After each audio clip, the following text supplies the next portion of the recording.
The Meek Eaton Black Archives Museum was founded in 1996 by Florida Agricultural and Mechanical University, FAMU, as well as the Florida Department of State.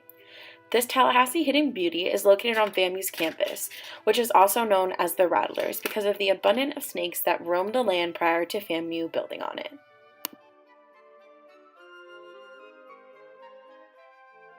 The archives are located in the heart of campus. FAMU transformed a historical building into the archives and is connected to one of their current student centers where students can study and relax. One of the first things you see when you walk into the FAMU Black Archives is the racial bathroom sign. It really set the tone for the visit. On the first floor, I admired a room dedicated to the academic excellence of FAMU. There was a poster of various degrees of faculty. There's also an entire bookshelf of notable published works, both academic, fiction, etc., of FAMU alumni and staff.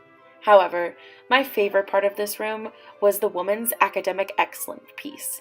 FAMU really loves to highlight the historic women that have walked their campus. The next room over is dedicated to famous Black military heroes. There are incredible artifacts in this room. From military medals to Marine overcoats, this room has so many incredible things and rich history of Blacks serving in the U.S. military. The room even had published works by alumni and staff of FAMU having to do with the history of famous Black heroes in the military. Most importantly, there was a large section dedicated to the Tuskegee Airmen. These airmen were some of the first Black military aviators in the U.S. Army Air Corps. They defied odds and made many impressive missions helping our country. Their hard work is what integrated the U.S. military ultimately. Overall, the military room does an amazing job of giving credit where credit is due to Black military heroes. Some other fun items on the first floor were in the sports section. FAMU has excelled in all sports, from track to football to tennis. There was even a section for women's sports. Again, FAMU really went out of its way to highlight women's sports and the excellence that they have brought into the university.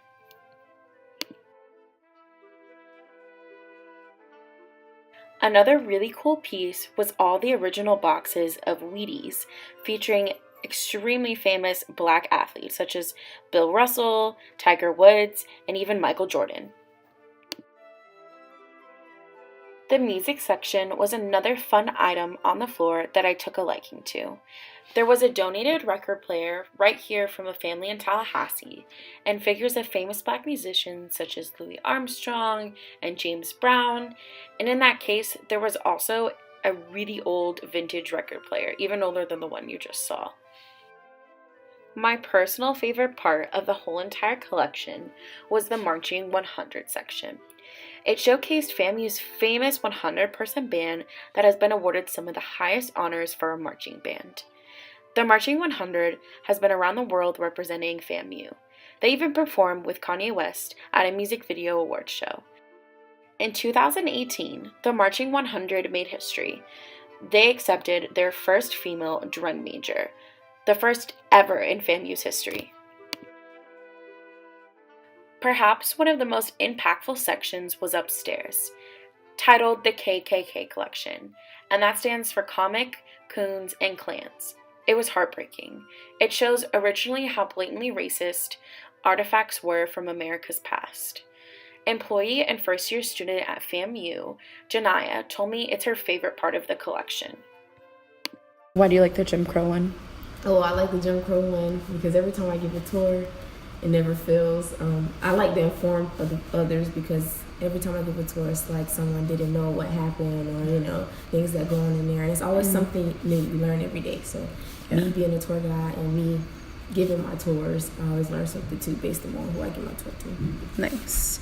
Do you think it's important as like a historically black college to like educate on those kinds of things and also educate others like me who are like kind of outsiders? Yes, I think it's very important because I also took a SLS class last semester, and I found out that a lot of kids, like minority kids like myself, they didn't know much about their history. So I think it's very important that we have this here and that they can come for free and look around.